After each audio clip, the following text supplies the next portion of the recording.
You are listening to the Kentucky X-Files with hosts Dennis Mays and Tyler Stewart. Don't forget to subscribe to us on Spotify or YouTube so you never miss an episode. Now, to our show.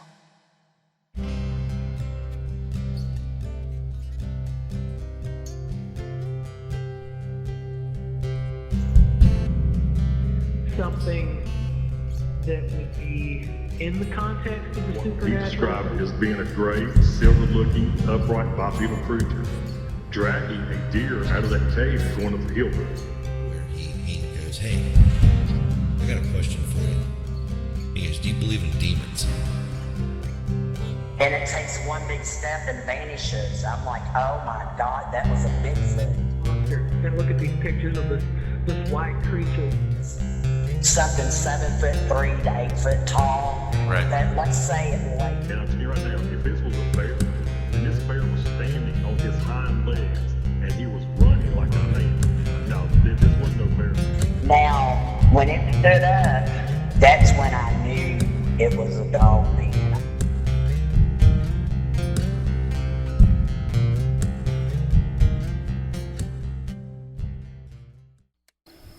Okay, guys, welcome back to the Kentucky X-Files. This is going to be episode 21. Yep.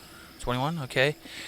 Tonight we actually have a guest. Is one of Denny's good friends here. 27 years. Yeah. 27 years. 27 years. 27 years. Josh Gibbs. Yes. Yeah.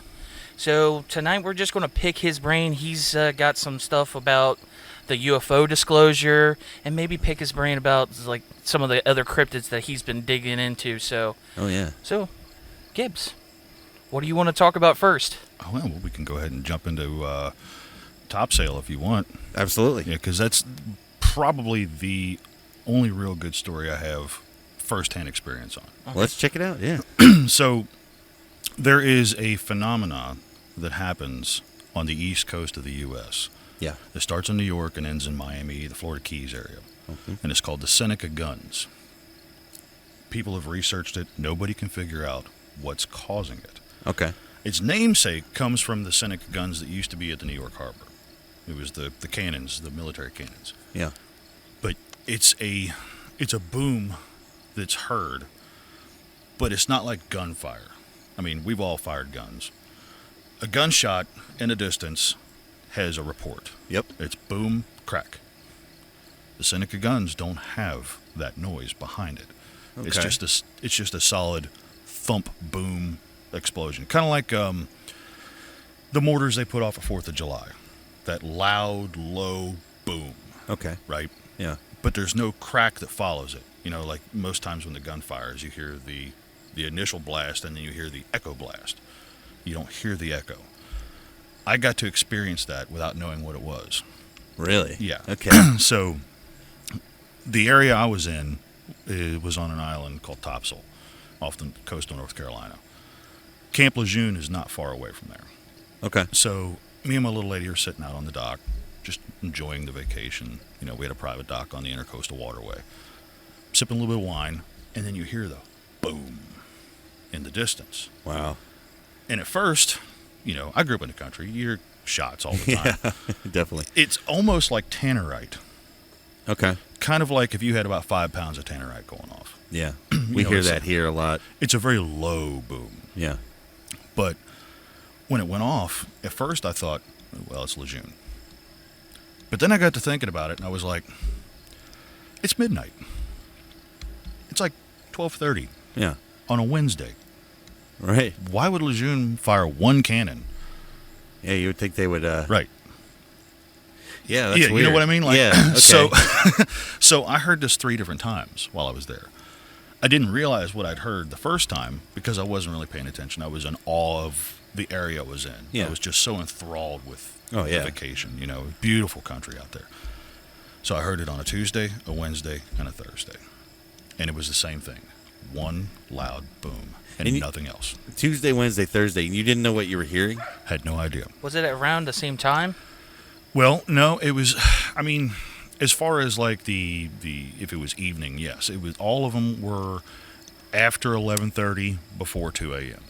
because that was our wine time on the dock. Yeah. Was about 11. We'd head our way down there. So we heard the booms, and the second time I heard it, I got to thinking about that. I'm like, why would Lejeune fire one cannon off at midnight? Yeah. And the next night it was like closer to 1, maybe even like a little after 1. So the Saturday after that, a friend of mine who lives down there, he actually rented one of his mom's vacation rentals. He came out and we had dinner that night. Yeah. Fed each other, had a great big feast, Yeah. the whole hoopla. We're sitting around on the back porch talking, and randomly out of nowhere, it just pops in my head. Well, he's a local. I need to ask him about this because he works at Lejeune, right? Oh, okay. Yeah. His house is close enough to Lejeune that he can see the rivets on the airplanes when they buzz over. Holy shit. Yeah, he says he can tell you which way the pilot's looking because if it's a clear day, he can see the helmet. It's legit that close, Yeah. And he says that Lejeune puts out a manifest every time they're going to do shot practice, so the locals know what to expect. Yeah. He said, "You only heard one boom?" I said, "Yeah." He goes, "Normally, it's more than one at a time. It's like boom, boom, boom, or it's 3 guns or 4 guns. Yeah. It's never just one." He says, "What you heard was what we like to call out here the Seneca Guns." And he proceeded to tell me the story about how, like I told in the beginning, from New York to the Keys, Yeah. it's just a phenomenon that nobody can explain.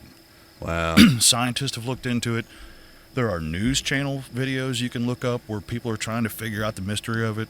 Yeah. And I haven't been able to find an answer to it other than it's just a strange phenomenon that nobody knows the answer to. That is really cool, though. It was really cool once I realized what I heard. Yeah. And then he proceeded to tell me the following story about the lights. And I sent you the video of somebody else on that same beach. Yeah. So they were on the beach side of Topsail. Out in the ocean, randomly, lights appear. Just white circled lights.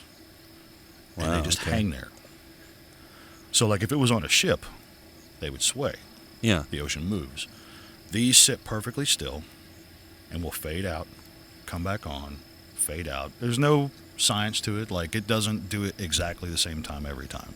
Okay. But apparently him and all his friends were at the house on the back porch, and they were all talking, and then suddenly he looks over, and he's just, what the heck is this? Because, he's a local, Yeah. He would know what to expect coming across the water. A boat facing Topsail Beach is not something you're going to see like if you were on a pier.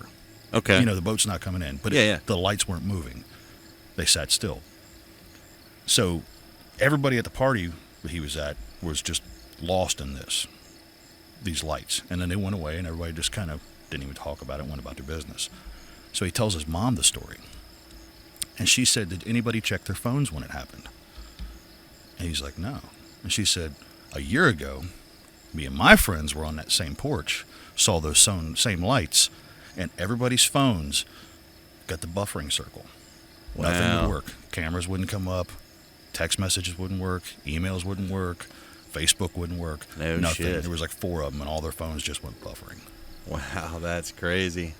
Pretty wild stuff. Yeah, that is neat. Right? That is neat.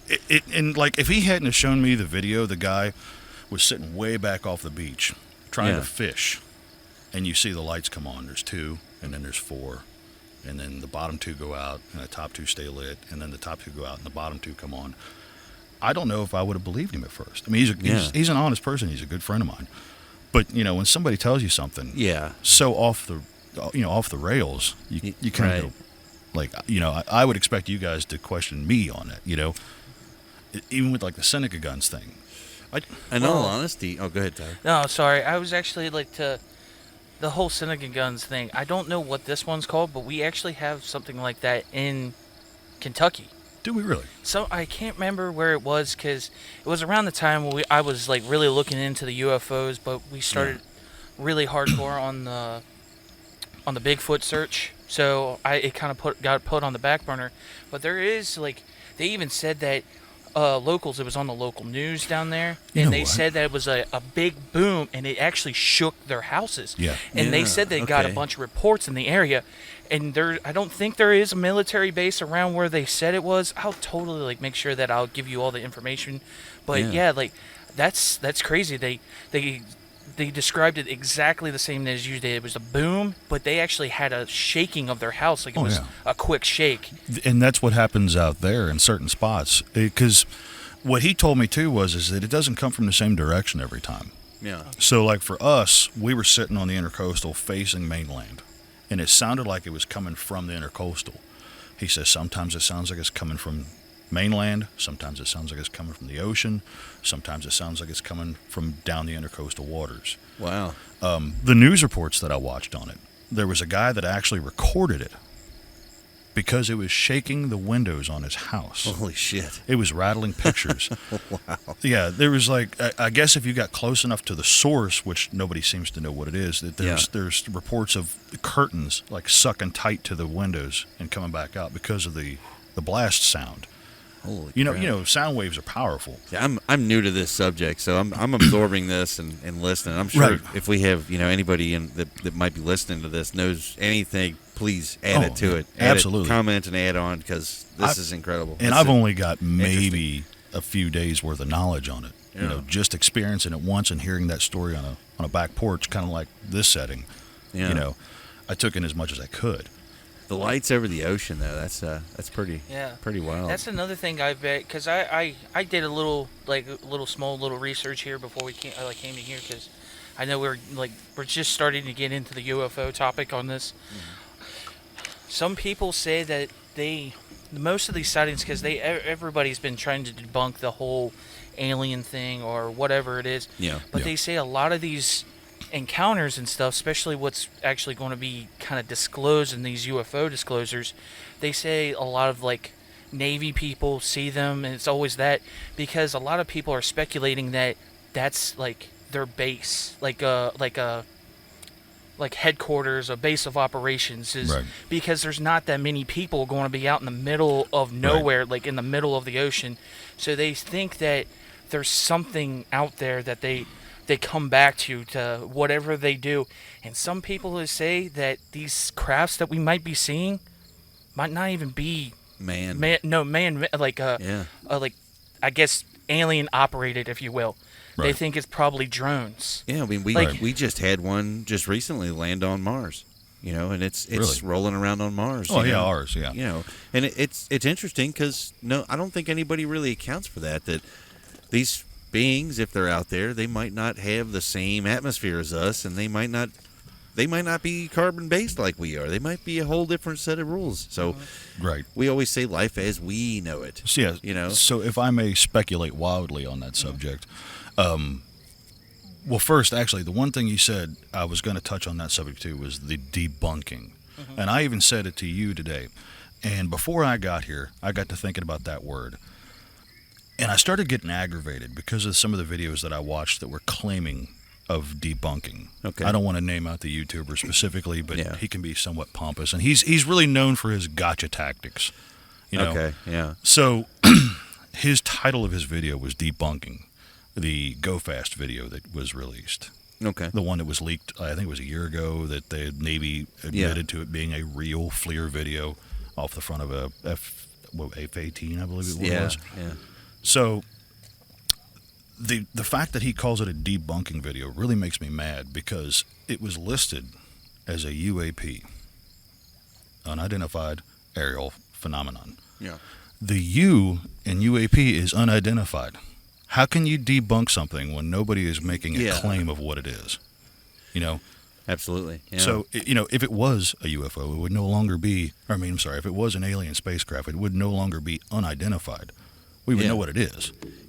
Another interesting thing about that particular video is we did some digging into that one, and turns out the reports that came out of that video at the time have changed wildly. Really? Yeah, because when they first put it out, the Navy had apparently reported that the thing was traveling upwards of 13,000 miles an hour at one point.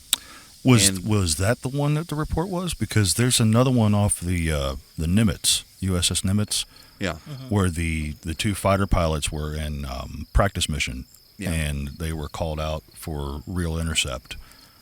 unarmed because they were on practice missions. Their guns weren't armed. There no missiles, no rockets, no ammunition whatsoever. Yeah. And that was the one where I watched the pilot. There was 2 pilots, a man and a woman, and I apologize because I can't remember their names. I'm terrible with names. I don't either. I don't remember. But that was the one I watched where he was speaking of the speed in which it accelerated away was in excess of 13,000 miles an hour because it zipped 60 miles away on radar in an instant. That's what I mean.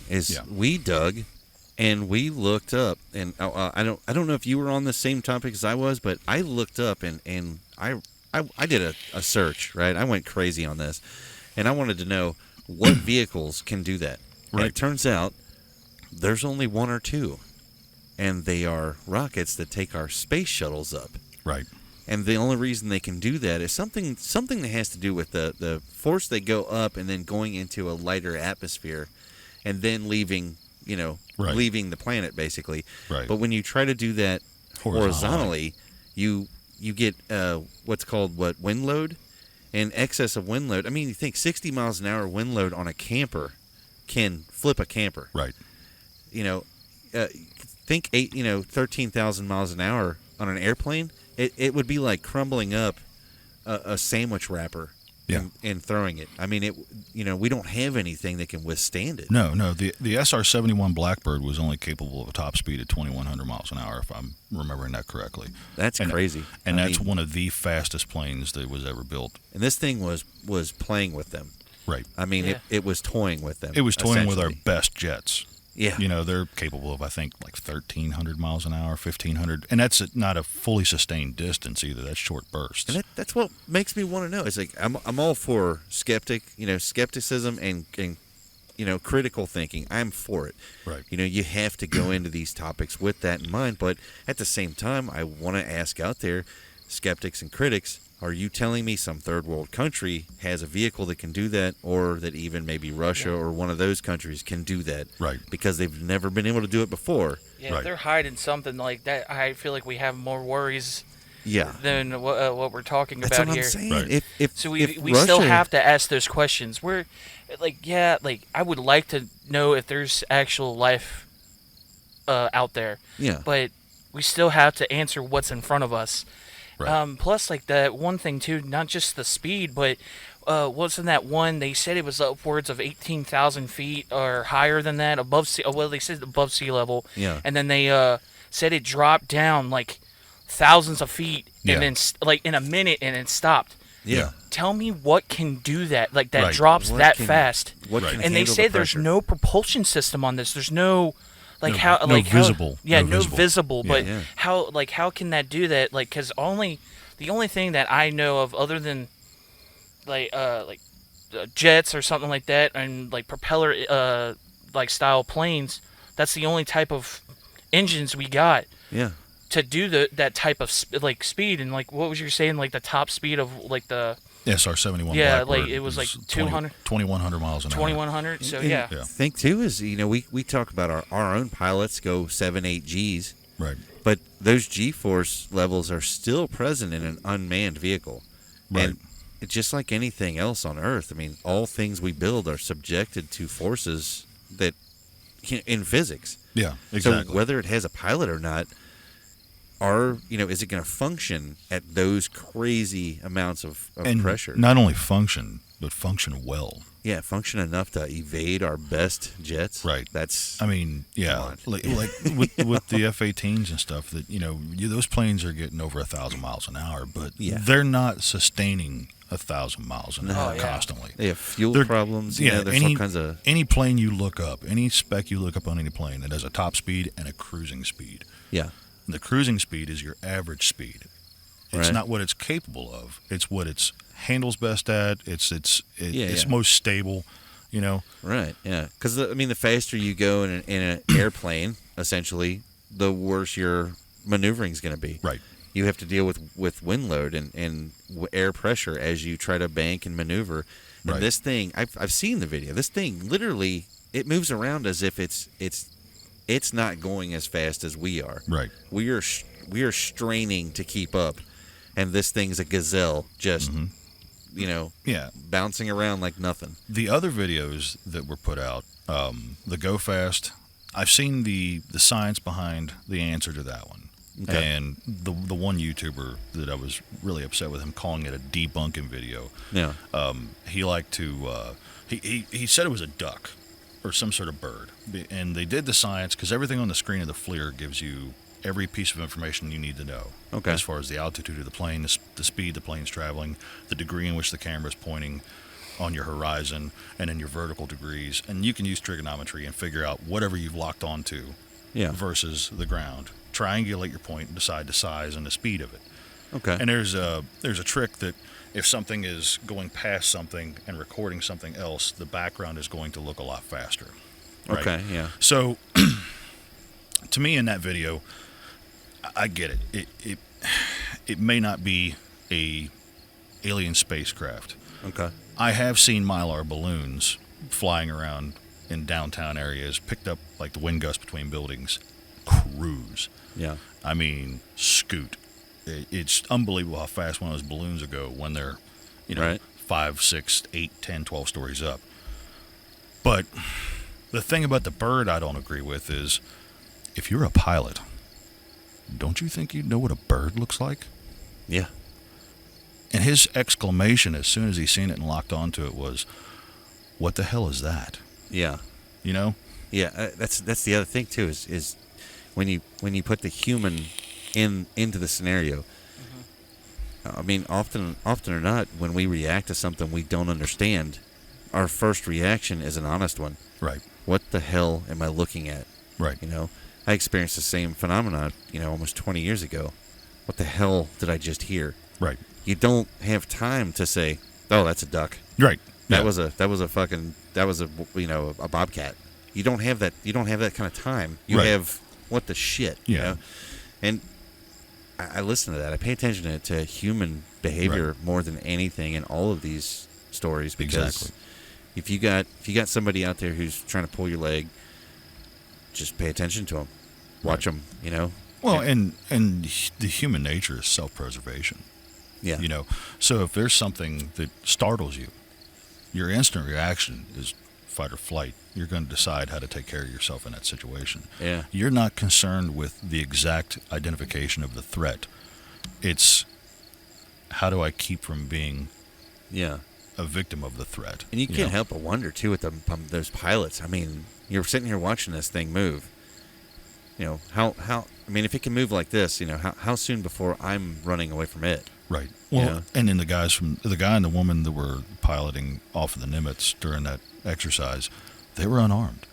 Yeah. So imagine, if you will, you're in the best airplane the U.S. military has to offer, and then you encounter something that, one, can outmaneuver you Yeah. vastly, two, is aware you're there, because he even said when he was circling down to check it out, it started coming back up at him. Right. That's crazy. And Yeah. 4 people saw this. You got the 2 captains, Yeah. the pilots of the plane, and then you had the 2 backseaters. Right. They were on, I forget what the reason was. I want to think they were the observation of the training exercise. It's 4 people, 4 grown adults, Yeah. professionals. Pilots aren't, privates in the Army. These are officers. These are college educated, Yeah. These guys have officials. been through a lot to get to where they're at. and they don't fly once a month. I mean, we Yeah. don't live around a military base, so we don't see it. But out there on the island, Yeah. Lejeune's right down there. Every single day, no matter what, Blackhawks are going up and down the beach. Yeah. Ospreys going up and down the intercoastal waterways. And we deliver to an area up in Ohio where they do practice runs with the C-130, and seeing that thing maneuver is awe-inspiring. Right. I mean, it's not fast, it's not a fast plane by any means, but the sheer scale of it when you're sitting there watching it, this massive. I mean, they name it the Flying Fortress, and you totally get it when you see the thing. This thing is a flying fortress. Yeah. But I mean, honestly, like It's graceful. I'm with you though. You see, these guys are not. This isn't your average Joe saying, hey, I saw a light in the sky. I saw a UFO. These are trained professionals. Right. No nonsense. No bullshit. Right. And when they say, "What the hell is that?" I think we all have to worry a little bit. I would like to actually add, like, I would feel like they're almost like, just take this with a grain of salt. I would say borderline genius, because you have like the things you'd have to do in a battle sense in the air. You have to do, like, you have to rely on your instincts and your knowledge and stuff. And these pilots have to go through crucial training, and they have to be on top of their game. So I don't think a small thing like he would, like Josh was saying, I think he would have recognized it being a duck. I think because countless times of going up in the plane over and over, he probably recognizes more things in the sky than he does on the ground. You know, as a duck owner, I want to tell you something else too that I want to add to this is that they are not that fast. The only time they're that fast is when there's food involved. Right. And I'm telling you, I have a really tough time with a duck maneuvering that quickly through the air without imploding. I mean, you know what I mean? You know, like even if it was a seagull or something catching the air and gliding in, you know, a guy that spends 5-6 days a week either in a plane, around a plane, thinking about planes, he's going to recognize a bird. Now, like we've talked before, is if the science is there, I'm there. You know, okay, that one video, Go Fast, maybe it was a Mylar balloon. Maybe somebody had a happy birthday moment. They released a balloon. It caught the jet stream over top of the ocean and was just cruising. Yeah. Because they will. I mean, they'll I've seen balloons move, and I mean, I hate to speculate, but I'd say at least 50 miles an hour if it's caught the right wind gust. I can't help but wonder about the air pressure. You know, can a balloon survive it? You know what I mean? Oh, that's true. The altitude. I didn't think about that. The altitude, the air pressure, the speed. I mean, can a balloon withstand all that? You know, right? That's I don't know how high it has to be up until it pops. Yeah, so I remember releasing balloons, and you watch them for a while, and then they pop, they're gone. Right. You know? And sometimes you find one that blows into the yard from miles away, and you know it happens. But another thing too is like, what a bird! Like you were saying that when he saw the object, he was going down at it, and then the object started coming back at it. Well, and we're talking about two different instances at this point. And I got confused at first too. So the bird one I'm talking about is the video is called Go Fast. Go Fast, okay. And it's a blip, a little small Tic Tac looking thing on the screen, and it's off a FLIR, and it is zooming across. You can see the waves coming away from it. Okay. And that's the one that the guy was saying it was a duck. And then somebody else said, you know, who knows what it is. And I can see where it could be a balloon, trash, something like that caught a jet stream and was just zooming across the water. But the one with the big Tic Tac that was coming up at him, that I don't know that there is a video for that one. That was the one off the USS Nimitz. Okay. That's the one that's just 4 eyewitness testimonies, and the backseaters won't talk in front of camera without being blurred out. Gotcha. Okay. The pilots, even the woman pilot said flat out she never wanted to be on national TV. She never wanted to be on the news. Yeah. But she felt the need to say this is real. It's amazing too. Is even with the we've been dealing a lot with the Sasquatch communities and talking to individuals from there, and it is amazing how many military personnel are starting to come through. And just recently, there was a report that I heard where a group of trainees were literally told straight to their face by their instructor. They were out in the woods and they were dividing up into a couple teams, and they were going to run, exercises. One team tries to slip past the other, Right. And he said to them with no smile, no nothing, at no instance will you use a gun if you see a Bigfoot. Right. Unless it attacks you. And then he walks away from them, leaving them standing there like, okay. Right. Is he joking? And he never even cracked a smile about it. He said, if you see something like that, call it in, and that's it. Right. You're not authorized to use force against them. Right. You can't help but wonder, okay, like, what, really? Why? Why would he even make that random joke out of nowhere? Right. Do they do that a lot? Is that just a topic that's fun? You know, we have a mutual friend who was in the military with no comment about the subject. Yeah. Won't even talk about it. Won't talk about any of it. You know, he literally, for years, you know what I'm talking about. And Yeah. for years, I've messed with him. And I think you've actually heard me messing with him. I'm like, come on, man, is there aliens? And he's like, I don't want to say nothing, man. I'm sorry. And he literally leaves it at that. He won't budge on it. Yeah. I've never heard him not budge on anything. Right. Except for that. You know, you ask him about this sort of thing, and he's like, I mean, can't say, man. Don't know. Oh, yeah. Won't say nothing. Sorry. This guy will tell you everything, every ounce Every of his juicy life. detail. Except for that. He's the captain of too much information sometimes. Yeah. But yeah, it's sometimes you know a little bit more about him than you'd like. You know. Yeah. If he's hearing this, he knows we're talking about him. Right. We love you, man. Don't worry. It's terms of endearment. Exactly. We just don't have permission to use your name. Exactly. But it's wild, you know. yeah. All these subjects that come up, UFOs, the cryptids, all this stuff, and then you start hearing the military sides, Right. the military personnel coming forward. You know, we just recently talked to an ex-military, what was he, sharpshooter, sniper? Yeah. And he had an encounter, and it changed him. It Really? took everything, and just, you know, I think if you're a couple episodes behind, then you should be coming up to it.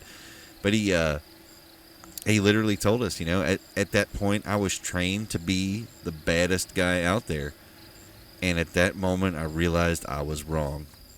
And you can't help it when you hear him tell it. I mean, for me, I don't know about how you felt, Tyler, but for me, I sat there and I kind of inwardly said to myself, like, holy shit. Right. Like, I'm hearing this man tell us about the moment when everything he thought he knew was just wrong. You know, there's some really good liars out there. There is. But when somebody is telling you something with absolute sincerity, you almost feel their emotion with them. Yeah. You know? Yeah. And that's been a big thing as when we started this show, I went into it, and I know he did too, is I'm going to stay on the fence. I'm going to stay on the middle. And Yeah. I'm going to let people tell me their story. I want to hear your story, you know? Right. Because I myself had an interesting thing that happened years ago that, I mean, pardon my language, it fucked with me for a couple of years, you know? And I started reading and I started researching, and I never was interested in this stuff. I mean, you know, I had other stuff, you know, and I had other priorities, other interests. And then when I started hearing other people's accounts, and then, you know, a guy comes up and talks to us and tells us, you know, like, yeah, man, I saw something happen to me, you know, and it scared me. It changed everything for me. It scared me. And I'm sitting there and I'm like, dude, I can't, how do I sit here and call this guy a liar? Because in a way, I am him. You know, I was him. I experienced something that I couldn't explain, and it changed me. And we hear more and more. And then we hear stuff that's so off the wall and out there that when you first start listening, you're like, there's no way. And then evidence starts piling up and more reports start coming. And I don't pay attention to the big details, because the big details are almost always the same.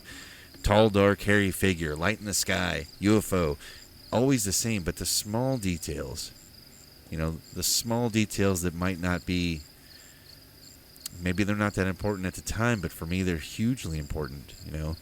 It's not so much about what he saw or what he heard. It's about how he felt afterwards, you know, how he felt when it was happening. Time slows down. You know, the hair on the back of your neck stands up. You feel like you're not even in your body anymore. You feel almost sick. Those little details. And when those little details start piling up, then I can't help but pay attention to it. So with the UFO subject, and especially now, we're in the golden age of disclosure, apparently. Right. Holy shit. Here we are. You know, know? there's, what is it, like 2,200 documents that Yeah. have been released, 2,200 pages, 700 some odd documents. It's crazy. I've flipped through some of them, and a lot of the important stuff is still classified, like names, locations, and any sort of advice given. So, like an instance, if, you know, we seen this, you know, tell us what to proceed with, and They don't show it. The advice is always blacked out. It's always redacted.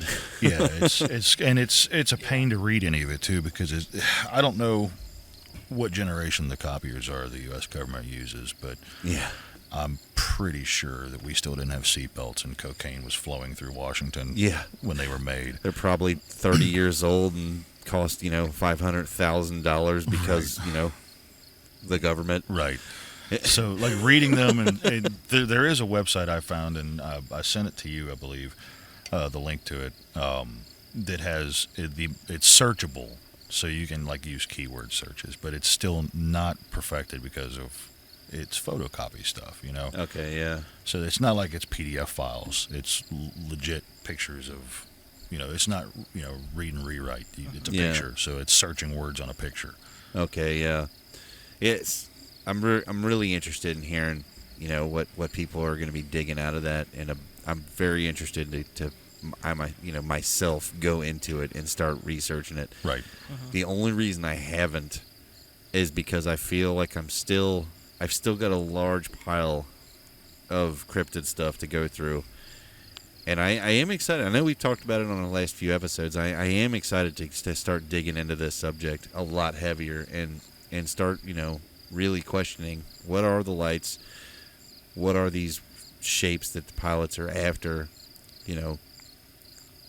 what are they made of? Who sent them? Are they... I don't believe there's anybody in those crafts. Yeah. Because I think about it like, okay, if it's an advanced civilization, their sciences are going to be way better. And if they're way better, then more than likely they have some idea of what our atmosphere is like. And if they don't, if our atmosphere is not compatible with them, then why would they send themselves?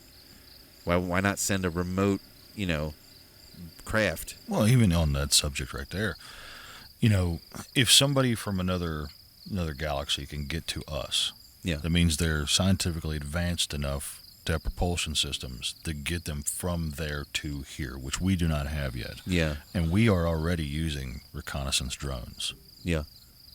You know what I mean? Right. Like, we might still be, in the dark ages compared to them, and we're using reconnaissance drones. Yeah, that's true, yeah. What we were talking about before, and I said I was going to speculate wildly, I kind of put a link together of something you guys have been working on with this whole the UFO subject, and like I said, I'm obviously not the go-to expert on any of this. I'm just speculating wildly. But what if it's kind of like your Louis situation, where it's the water? So we know that there are more galaxies in this universe than there are grains of sands on all the beaches of all the worlds. Right. Not every galaxy is filled with water planets. Okay. The closest ones we can see, there are a few that are very similar to us in the sweet spot. Okay. Just close enough to a star, just far enough away, just enough oxygen, just enough water. What if it's a stepping stone? Or, to put it in more hillbilly terms, what if it's the Love's truck stop or the Pilot's truck stop for them? Okay. You see They're what I'm saying? stopping in, It's just a stopping point. gathering up some resource, and then heading out to That's wherever actually they're going. a good speculation, because if you think about it, if they're that, like Vance, this is another speculation. H2O, if they can split it apart, they got hydrogen, they can use it in their ships, or if that's something that they use as oxygen or something, if that's a... Or the salt. Or the salts. Yeah. I mean, the salts, the water, it's, there's a lot there. I mean, yeah, that's true too. And you think is in space, stuff, a lot of different things become fuel. Yeah. Not just your basic combustion stuff. I mean, everything from sugar to like you said, salts. I mean, helium.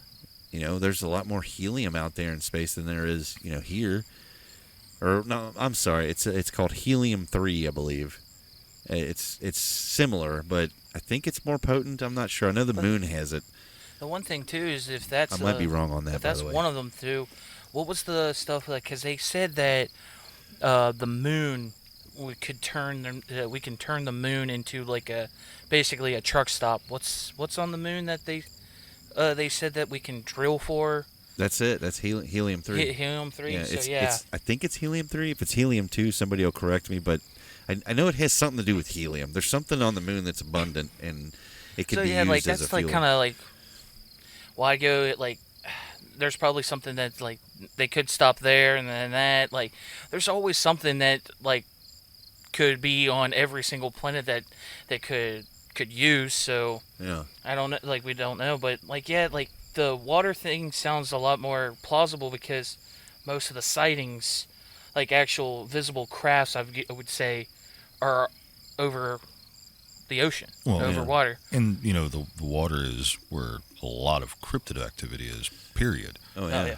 yeah. The alien sightings, UFO sightings, Bigfoot, anything you can think of. Mothman. Yeah. Was on a bridge. Absolutely. Yeah. The water is powerful. Yeah. It does things. I live pretty close to the river, and you can watch the storms chase the river. It can change. It can affect weather patterns. Yeah. You can watch it roll right up. And it'll just chase that river all the way out. Right. Yeah.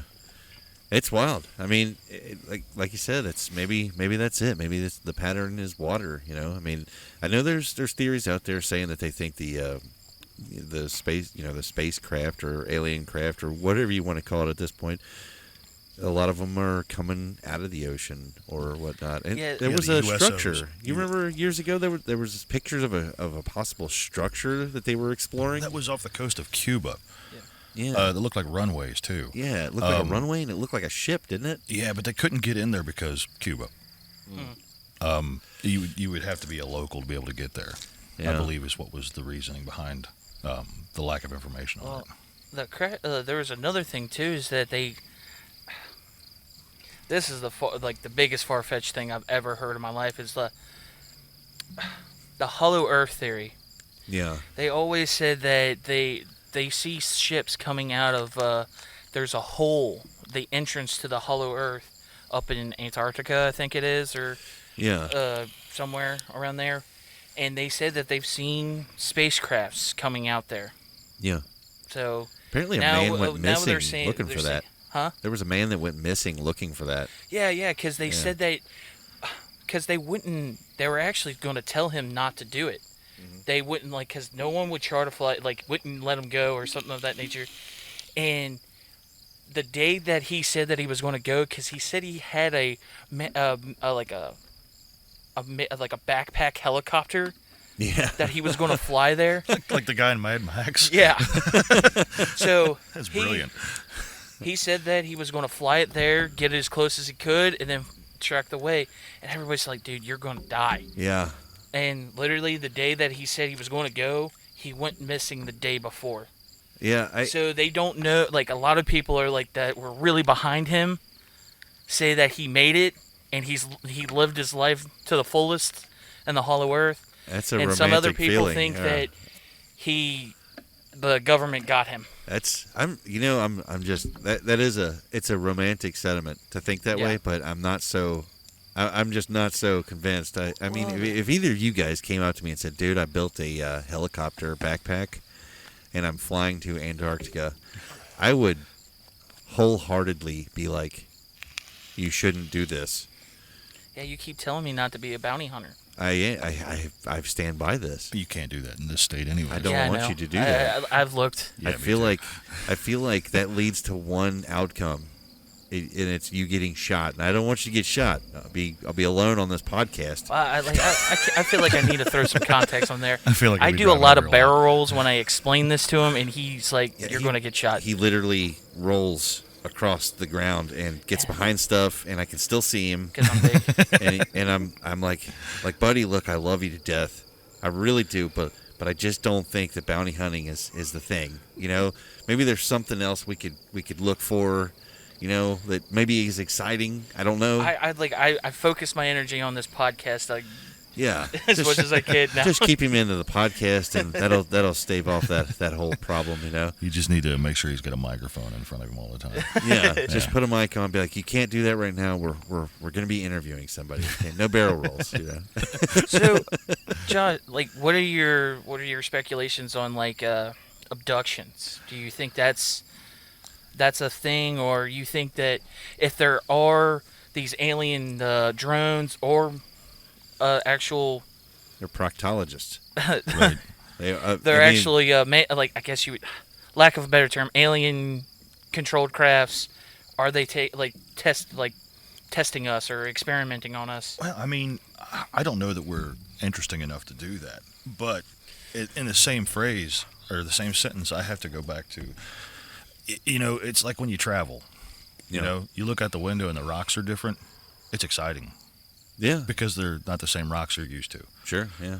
So maybe we are interesting, Yeah, wasn't it? Stephen Hawking said, in regards to the SETI, the whole SETI thing, search for extraterrestrial intelligence, whatever, he actually said that he believed we should turn those off because he was afraid that broadcasting our location might not be a brilliant move on behalf of mankind. Right. He's like, okay, I mean, and this is actually a vein of thought that I myself follow is when a primitive culture meets a more advanced culture, it generally doesn't go well for the primitive culture. And then, like I've said to Tyler, it's like, hey man, what's smarter, the wolf or the deer?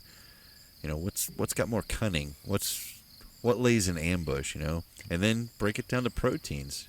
Proteins make the brain more powerful and probably had a lot to do with how we evolved. And the shark. The shark and the school of fish. What's smarter? Is the school of fish smarter because there's so many of them, or is the shark that hunts them smarter? So yeah, I mean, when I think about it, I'm like, maybe if the smartest man alive, and rest in peace, I know he's not alive anymore, but to me, I considered him one of the smartest men alive. And if he tells us, hey guys, you should probably turn those off, Just in case. I can't help but thinking he's literally looking at us as like a almost a father figure, best friend, whatever you want to call him, and he's saying, you guys are not bounty hunters.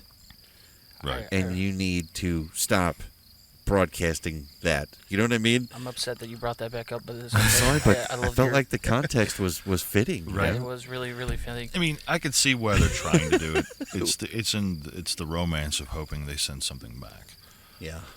But let's face it, if they're on, say, I don't know, what's the one that we can see, Kepler, for example. Yeah. If they're on Kepler, even if they have the exact same atmosphere, the same chemical makeups, Yeah. what are the odds that they speak English? Yeah. What are the odds that they speak Spanish? What are the odds that we get a message back that says, "Oh, there you guys are. We'll be right there to kill you." Right. And then what? You're sitting there at the SETI and you receive this message, "Dear Earthlings, I'm going to kill all of you." Do you just turn it off real quick? is that like hanging up on the prank caller? Right. Click. He star 69's you. Right, exactly. It turns back on and you get another message. I can still see you assholes. Right. That's, to me, that's like, okay, what do you do then? Right. We have all kinds of videos showing that they can outfly us. Right. So that's out. I feel like everybody is like hoping for the best. I guess like how you were saying, it's just they're hoping that they can find other life and just know that we're not alone. Right. It's that the romance of, well, there's another life force out there, and maybe they're wondering why we're here too. That would be. Then we're not alone. I think that would be the best possible outcome. It would be arrogant of us to believe that we're the only possible living intelligent creatures in the universe. Absolutely. There's far too many galaxies, far too many stars, and far too many blue planets. Yeah. However, it would be very ignorant to think that whoever we contact would be peaceful. Yeah. like if you even look at us, like we're horrible to each other. Like, think about another planet coming over here. Right. It's like we came and we complain about putting up a border to create boundaries and stuff of that nature. Like, and now we're gonna we're gonna have to put a border around the whole Earth, right, to make sure that we're okay. Right. I mean, think of it that way. At your house, do you lock your front door? Absolutely. Okay, so do I. So does a lot of people. Right.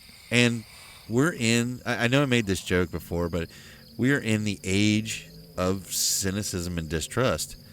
And back in the 80s and 90s sitcoms, right? You always had your sarcastic guy in the bunch. Oh, yeah. The sarcastic sarcastic cynic, and he's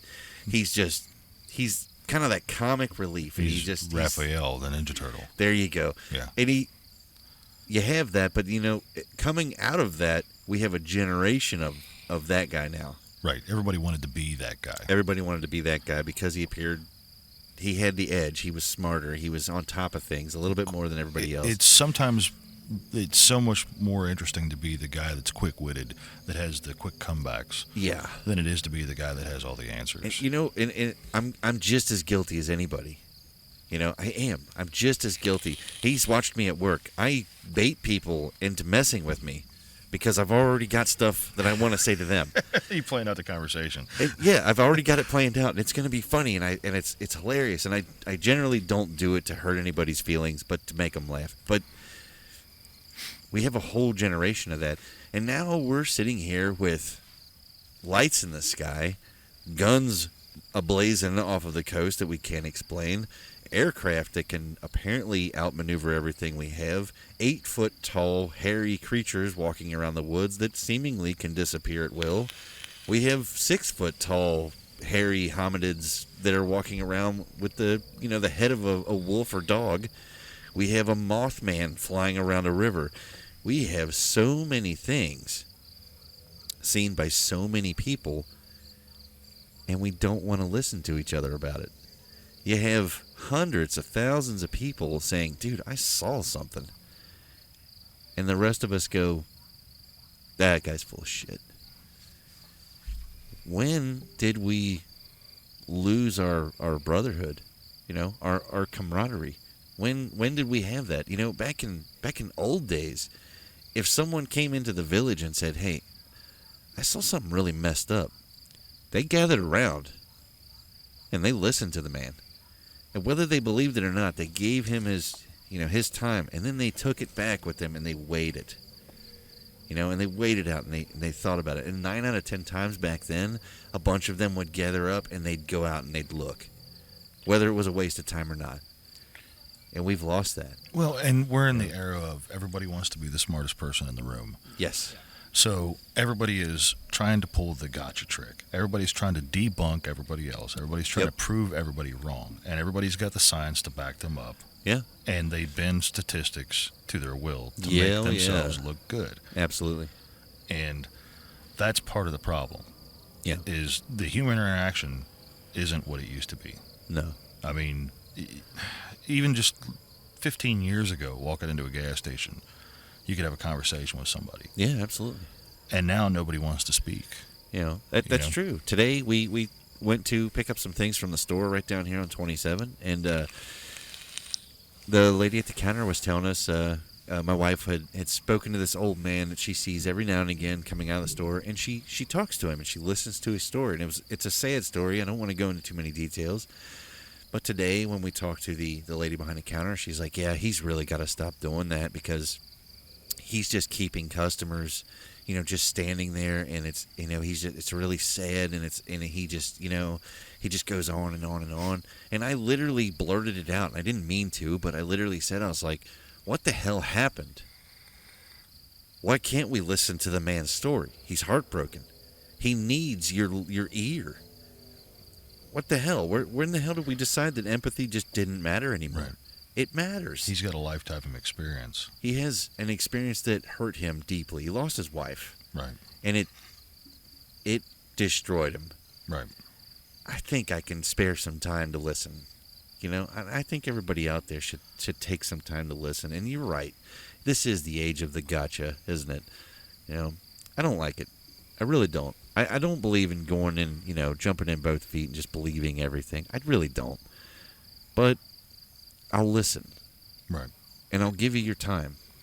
If something happened to you and it changed you and it affected you, in whatever way, you can tell me because I'll listen. And I'm always going to. Doesn't matter what I believe. My personal beliefs don't matter because it's your time to tell me, and I will listen to you. That's what's important. And I hope we can get back to that. You know, I kept making the joke that we have so many different, in the Bigfoot thing, we have so many different communities, right? There's the people who believe it's an ape. You know, there's people who believe it's a relic human. And then there's people that believe it's an interdimensional being, the Nephilim. And I literally said it the other day. I was like, okay, bring everybody to the table. Bring everybody. Everybody sit here and everybody tell your side, and let's figure out what matches up. Yeah, It doesn't matter if I'm wrong or if you're wrong. Hey, I might be. Let's not argue about the differences. Yeah, let's talk about the constant. Let's figure out why they're similar and why our beliefs do line up. And I kept making a joke. I said, hey, we could this little podcast, we could be Switzerland. You could meet here and discuss your theories.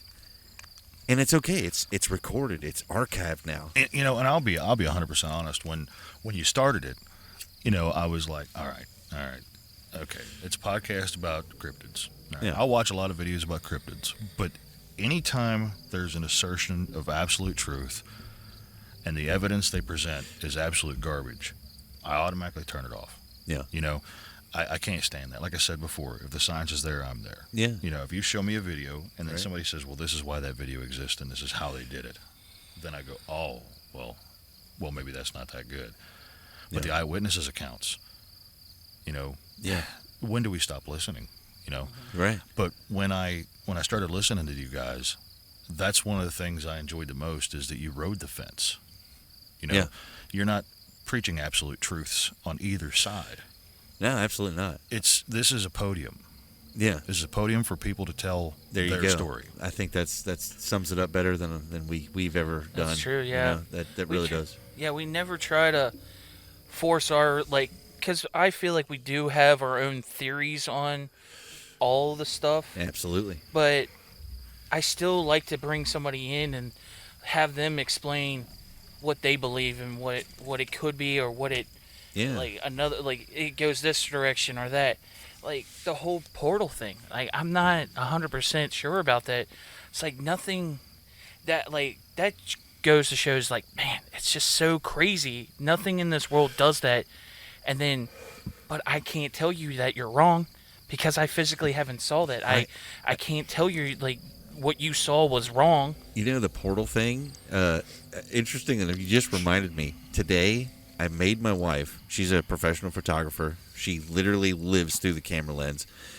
I gave her Scott Carpenter's video, the portal video that he just put out. And it's funny, too, because his his video was actually kind of old. And just reviewing it, he noticed something. So he put it back out, like, hey, check this out what I found in my own video. This is crazy. And I literally asked her, I'm like, okay, I want you to watch this. Listen to what he has to say. But I want you to explain to me how a camera lens can do this. I don't want to know if it's really happening. I don't want to know what you believe it is. I just want to know how a camera can do this. And it stumped her. She sat there and she goes, a camera can't do this. She goes, because the thing that appears in his video, it happens behind him, hundreds of feet behind him down a trail. It's almost as if the trail itself knew the circle was going to happen. And you know as well as I do, being a guy of the woods, perfect circles don't happen in the woods very often. No. It's a rare occurrence. But this perfect circle happens. And it's almost as if the trees around it knew it was going to. So they grew to allow it to happen. I don't know how to better explain that. It's worth looking at, but I had her check it out. And my son's an animator. I had him check it out, too. And they both sat there, and my son goes, you might be able to do this with animation. You might be able to. He's like, but God, it's so far away in the video. I mean, it's been zoomed in so far, it would be blatantly obvious if it was added in. The pixels would stand out. Yeah. He would see that difference of pixels. And he said, then he went back to the date of when the video was actually recorded, and he said, okay, so here's the animation programs that were available at the time. He's like, you might be able to do this, but it would look, very obvious. So I'm sitting there going into this like him, I'm like, the portal thing, I don't know, I'm not even sure, like, hey, how does that even connect to a Bigfoot? That's kind of weird to me. But then I see something like this, and especially with Scott Carpenter, who seems to be, he's interested in the subject, but he's not exactly out there trying to change the world with it. It's just kind of an interest, and he goes out and he tries to capture stuff, and sometimes he doesn't, sometimes he does, sometimes he just sees something that he finds interesting. But the fact that, his video stumped a photographer and an animation expert, I'm sitting there wondering, okay, so I'm not sure it's a portal, but it definitely looks like whatever it is has bent light around itself. And then my wife literally stops and she goes, oh God, that gave me cold chills. And I was like, what? She goes, the being in the circle moved its head. And I go, what? Really? She goes, oh God, yeah, I don't know. I'm out. I'm not into this, I'm like, wait a minute, tell me, what did you see? And she's like, it literally moves its head.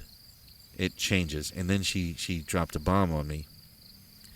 She said, whatever's in the video is being affected by the light around it. Because when it comes forward, the light is actually hitting it. And it's matching the light around everything else. She goes, those dark spots you're seeing, those are the shadows in the forest. Those shadows go away once they come into the light. This thing in the video is reacting to the light around it. And that blew my mind. I don't know if that confirms Scott Carpenter's video or what, but whatever he captured is reacting to light around it. And that, according to my son, is super hard to fake. It can be done, but it takes skill. You have to send me the link to that. I haven't seen that yet. Yeah, it's interesting as hell. It really is. It's I've been going on about it for a couple episodes because I keep getting drawn back to it. I keep going back to that video and watching it again. I've slowed it down. Right. I've inverted it so I can see it in different light. Even the red spectrum and the magic red spectrum that just loves to reveal details. And there you have it. It's still unchanged. And when you invert it, you get to see everything, in whites. If it's a physical object, it'll come out white. And there it is. A transparent, almost circle happening and a white figure in the middle. And it's incredible. I can't help but wonder about that. Because I don't know if Scott Carpenter's saying it's a Bigfoot or not. But if it is, then hell, to me, that means the ball game has changed. That changes a lot of things. It explains a few things. I'm not so sure I'm on the board with the portal thing, but if a being can somehow manipulate light around it, well, it makes a lot more sense why you don't exactly see them very often. Yeah. They're there. They're just not letting your eye do its job. And that's amazing to me. I don't know. It blew my mind. That's for sure. And, that in an instance is exactly the definition of camouflage. Mm-hmm. It's tricking the eye. Yeah. This is incredible. And it's incredible. I feel like we're in the age. I feel like we're in the home stretch of things. I really do. I know it feels like we haven't made any progress in, the last 50, 60 years on these subjects, but I really think that we're coming into the home stretch, man. We're heading to home base. We're going to get something. Right. Something is going to be solidified for us. There's so many people out there that absolutely adamantly deny the existence of Bigfoot. Sure. Like how could something that big hide? And I feel like those guys or gals don't travel enough and see enough things to understand the vastness that America still has. If you get out on, say, I-75, take it from Michigan to Florida, you're going to think that the world is subdivisions, factories, malls, and highways. Yeah. If you get off the beaten path and get into any area that's a little harder to traverse, like, say, Blue Ridge Mountains, Appalachian foothills, Smoky Mountains, you start to realize that as far as you can see, there's nothing. Yeah. Absolutely nothing. And if I'm not mistaken, wasn't the silverback gorilla discovered in like the 60s? Yeah. Like we didn't even know that existed. Yeah, and there was people who literally didn't believe it. Yeah, people. They said it was a hoax. Yeah, and it all was of fake. the tribes people talked about the big hairy men in the woods. Yeah. You know, and the big explorers all thought they were just telling wives' tales. You know, like there's all kinds of wives' tales we tell children, you know, over the ages that keeps them from going out and doing dumb crap at night. Yeah. You know, it keeps them indoors. It is amazing, though. I mean, the silverback, that's absolutely true. You Yeah. know, they didn't believe it. Yeah, and that's a well-known species Yeah. in big numbers. You know, Right, yeah. with they have like a kind of a culture of their own. You know, there's a hierarchy there, patriarchy, matriarchy, is that the right word? All this exists, family units, Yeah. and we didn't know this until around the same time we put a man on the moon. Yeah. It's I mean, we're talking the same decade. It kind of you know? shows you where our focus is, though. You know, Right. hey, out there, guys, if you're listening, I will say this though, that while you're looking at your phone, you're probably missing Bigfoot. He's probably there. Look up every now and again. You might see him, Oh God! but yeah. that's our focus. That is the zombie apocalypse. Our focus is our technology. Yes, But- it is 100% the zombie apocalypse. Me and Tyler had a conversation where we said, hey, what if we evolved with technology? That was our path. And then there was another like us or similar but dissimilar that went a different route in their evolution. They're advanced in other ways, you know. And I thought, hell, it's happened before. I mean, Right. it's several times on this planet we've had multiple hominids together, so Oh, yeah. why not, you know? Oh yeah, there was multiple. What it was the Homo erectus. Oh, yeah, and then there was like 3 other species or 4 other species, Neanderthal, yeah. and they were interbreeding. Yeah. And then the weaker died out. Yeah. You know, but with us, it's like if he's out there, he's avoiding us on purpose. Yeah, yeah, that's my thought too. And I always go to bat for the Neanderthal too. A lot of people don't. They use the word Neanderthal as maybe even an insult. You know, Right. Don't be a Neanderthal. Hey, look at the history of Neanderthals. What we know about them. They were brilliant. Yeah. You know? For the time, they were. Yeah, and we have a little bit of their DNA in us. So Yeah, they were making weapons and tools and yeah, these tattoos. guys, they knew to go in a cave. yeah. You know, and They don't mess with shit that'll eat you. They were making clothes and tattoos and all kinds of stuff. You know, Yeah. that's impressive. I'm saying they were pretty advanced. They didn't even have YouTube. They didn't even have YouTube. Yeah, no doubt. They had RockTube. How do we get through the day without YouTube? They you know? they wrote stuff on a rock and they gathered around Rock YouTube. And Yeah. They took a little rock and they smacked the thumbs up painting. Yeah, you know? yeah. That's however many chips it had. that's the big joke in my industry is if you do something and it comes out really well, and people go, "Hey man, nice job," and we, "Hey, thanks, just don't check my YouTube history." Yeah. Yeah. I'll keep taking credit. Oh yeah. Yeah, we get in. We've been in on a lot of YouTube channels and talked to a lot of different people, and you know, there's a lot out there. Today I was checking out one of my favorite channels, which is The Facts by How to Hunt. Simple channel. It's all about the Sasquatch, but as they call it the Save people. That's what they refer to the Sasquatch as. And as soon as I was listening to the video, and all he does is Steve gets on there and he reads emails of encounters that people send him. And he always says the same thing. Hey, take from this what you will. Maybe this will help you put some pieces to your own puzzle together, you know. And I feel like it's a great way to do it, and he's letting people be heard. And, you know, check out Steve if you haven't. But somebody in the comments, I always get on there and I say good morning to everybody. You know, good morning from Kentucky, you know. Hope everybody's having a good day. Just to put out some positive, you know. Right. And somebody out of nowhere comments, fake, fake, fake. This guy's a fraud. This guy's blah, blah, blah. And so is Scott Carpenter a fraud and blah, blah, blah, blah, blah. And I literally responded to him. I'm like, do you have proof? I'm interested. And I get nothing. Right. And I'm wondering, I'm like, okay, I mean, these guys are presenting you with things that they're being presented with. They're passing it along to you to make your decision. The counterpoint is, this is fake, this is fake, this is fake. And I understand that belief system. I do. being, I'm from that town myself, so I get it.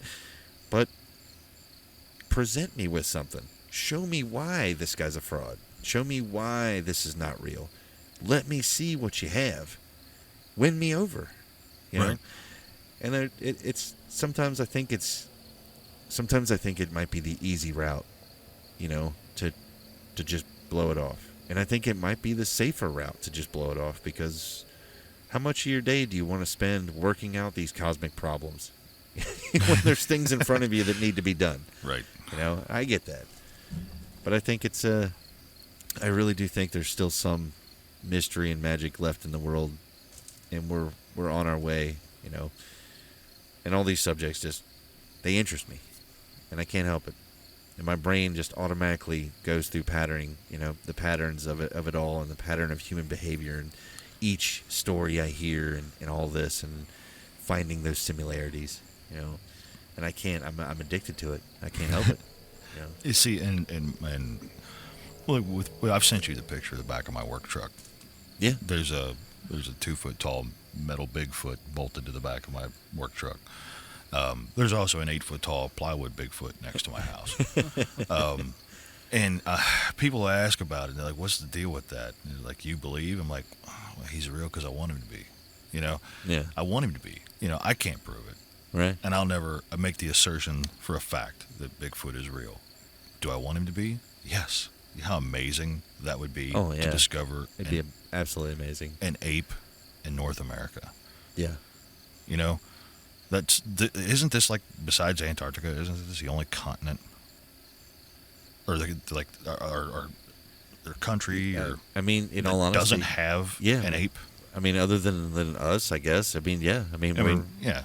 Like Canada and America, I don't think either one of those have any kind of native ape. Yeah. I believe there's like monkeys in Mexico, and further south you go, and then over in Asia and Europe and the Middle East, and even in the islands and the Philippines and Japan and all that, there's apes. It's interesting too, because I'd seen that where someone was showing these they were native paintings and all these different things like bowls and paintings and symbols and masks and stuff. And one of the masks it was in Canada, and it was from some tribe that I don't know if they're still around, or if this was like a relic or whatever. But the mask was an ape. Yeah. And I was like, why would it be? These people would have never come in contact with an ape. Exactly. Why would they know what an ape looks like? Why is there Bigfoot stories in North America from native tribes when they've never even seen a gorilla? And then you go through the Native Americans, and they literally will sit there and laugh about it. They'll laugh right at your face. And what was the one comment that the Native American guy said? He was like, "Wow, I can't believe you guys are just now coming around to this." And they literally, it's no different than talking about a bear or a bird. It's literally, oh yeah, it's the the forest people. You don't mess with them. You let them do their thing. And we, being of this world, we're sitting here like, come again? That's that. They're just down there over the hill, and you're good. You're just whatever. Yeah, right. We've known about them for centuries. What's the big deal? The dragon stories all over the world. Those make sense. Dinosaur fossils, maybe on the edge of rocks. That's a big pointy toothed monster, and it looks like a serpent. Oh yeah, could only imagine finding that. Yeah, the sea serpent stories. I mean, there's some monster fish in that ocean, and there's fish that actually swim nose to tail. Yeah. To break currents so they can save energy, kind of like geese flying a V. So 3 or 4 fish that are 8 feet long are going to look enormous when all you're seeing is a portion above the waves. Yeah. That makes sense. Look at marlins. You ever just looked at it like an actual marlin? That's insane. Right. That's a living creature in the ocean right now. The barracuda. That's a sea monster if I ever saw one. Right. So, put in perspective. If I told you there was a 4-legged creature that was spotted like a leopard, that was 12 to 15 feet tall, that its head was 9-10 feet away from its shoulders, that sounds unbelievable when you say it like that. Yeah. We have them. It's called a giraffe. Right. So why is a large, upright, hairy ape so Yeah. unbelievable? Right. You know? And an empathetic one. An ape, an apparent ape, or like I said, however you believe, an ape, hominid, whatever you want to call it, Nephilim. How is this creature empathetic? I mean, we have so many accounts. We have some accounts of aggression. We have some accounts of kindness. And we have that in primates also. Yeah. The gorillas. Empathetic intelligence is a big deal to me. That's gorillas and chimpanzees will do that. Yeah. They recognize faces, and they can tell when you're mad, when you're sad, when you're happy. They can feed off of that. Yeah. They read the body language and stuff. I've actually always thought that too, because I think when we were talking to the research guy from the Kentucky Research Organization, Bigfoot organization. My bad. Yeah. Can't talk. But yeah, he was like saying, he's like, don't, like, if you're actively looking, you'll never get like any kind of like not visual, but like some type of sound or a sighting. Yeah. But he's like, normally the sightings will come into his, when he gets them, it's because they're just hanging out, nonchalant. Yeah. They're relaxed. When you're tensed up and you're looking for something that's never been seen before, they're like, there's something wrong with that guy. Yeah. So I really do believe that when they see you in the woods, they know your body language, what you're doing. Absolutely. And what is your demeanor of like coming into his woods. No, yeah. Every animal has that ability Yeah. too. Dogs, horses, cats, they can tell. You can yell "good boy" at the top of your lungs to your dog, and he'll put his tail between his legs. Yeah. Because he thinks you're mad. He doesn't speak the Good English. boy. He just thinks your body language it's a tell-all. You know? Yeah. I saw a video recently that came across my feed where this lady was sitting there holding her brand new baby, just a beautiful little baby, and she's at the zoo and she's against the glass and she's sitting there with a mother gorilla, and the mother gorilla is sitting there admiring the baby through the glass, and then the mother gorilla brings her baby up. It almost is as if to say, I understand. I'm a mother too. Your baby is beautiful. Here's mine. That's cognitive thinking. And that's what I'm saying. Yeah. There's an old wives' tale of the farmer that used to leave the axe leaning outside the chicken coop. It was a warning. The hen that doesn't lay eggs gets dinner.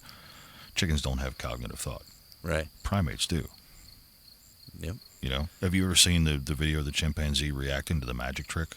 Oh yeah. You know what I mean? That's thinking. That's Right. intelligence. I can do a magic trick in front of my dog. He's not going to care. Yeah.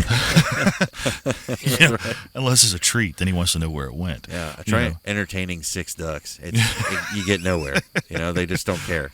Right. I understand what you're saying. Yeah. I mean, when I saw that video, I was thinking about. I went night fishing last night with my son for a couple hours. And he actually caught a fish. It was a big blue catfish right out of AG Jelly. It was awesome. Nice. And he actually was sitting there and he was enjoying the night. And he goes, Dad, do you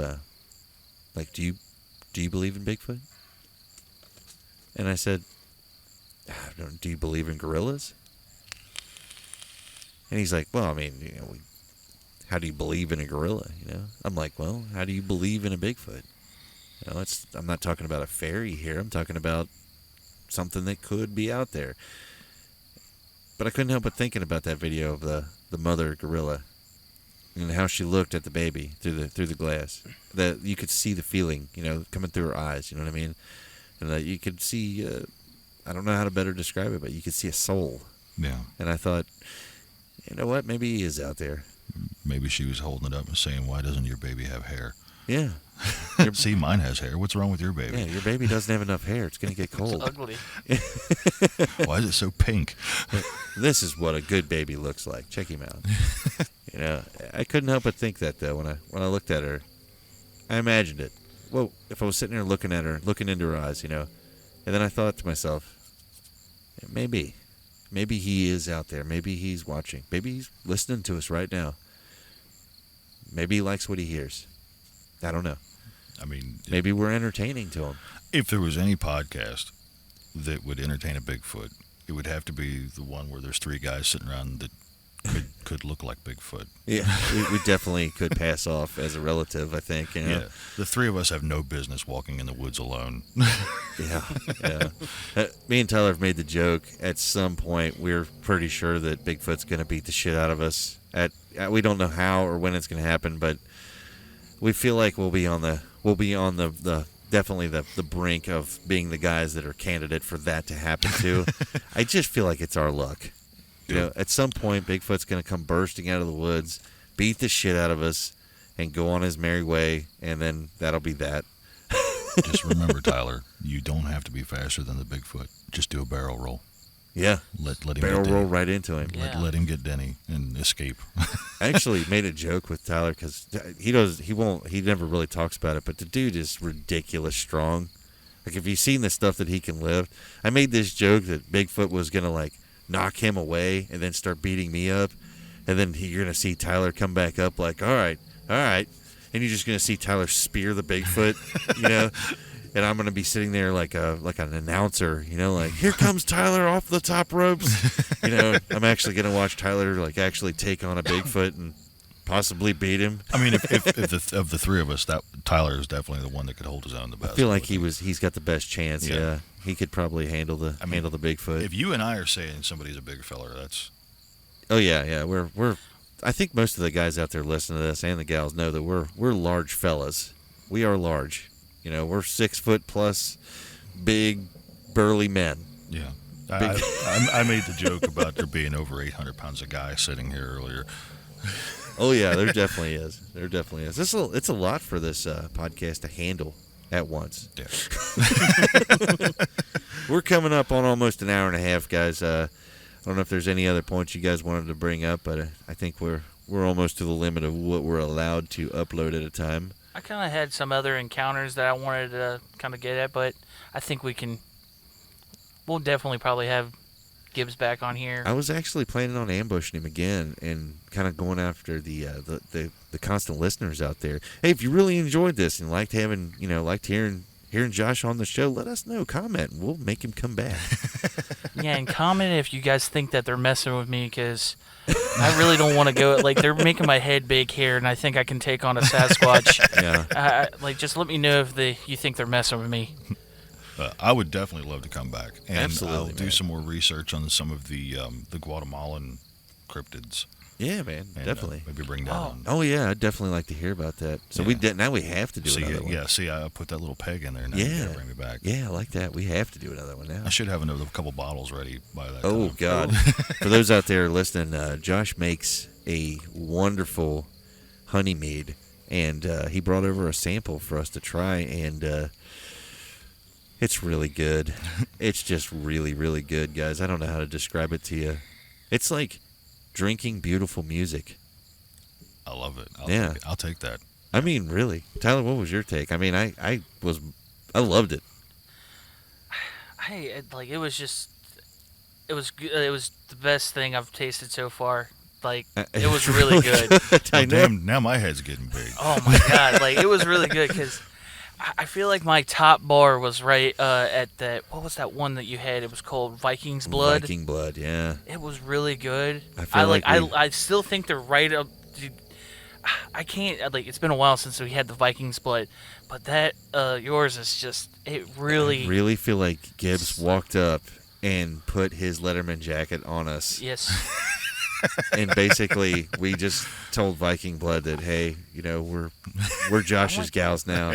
I'm like at the point where can you pay? Like, I would work for you if you pay me in that mead. Pay you in mead. That sounds great. That sounds expensive. Oh my God. That sounds like terrible work though, because I'm going to be drunk the whole time. Right. I think that doing payroll would be so much more enjoyable. Right. I'm brewing payroll right now. I'm brewing payroll. Yeah. Hold on, I got to stir it up, boys. It's got to be re-racked. All right, guys. We appreciate everybody out there supporting the show, and definitely bug the hell out of us if you really enjoyed this and you liked having Josh on with us, and we will make him come back. Yeah, thanks for having me, guys. I really enjoyed this. It's our pleasure, man. Honestly, man. This was really fun. But we'll see you guys next time. I'm not sure what episode we'll be on by then, but You get too many. we're getting a little ahead of ourselves here. We're several episodes ahead, but we'll talk to you guys soon. Be good to each other out there.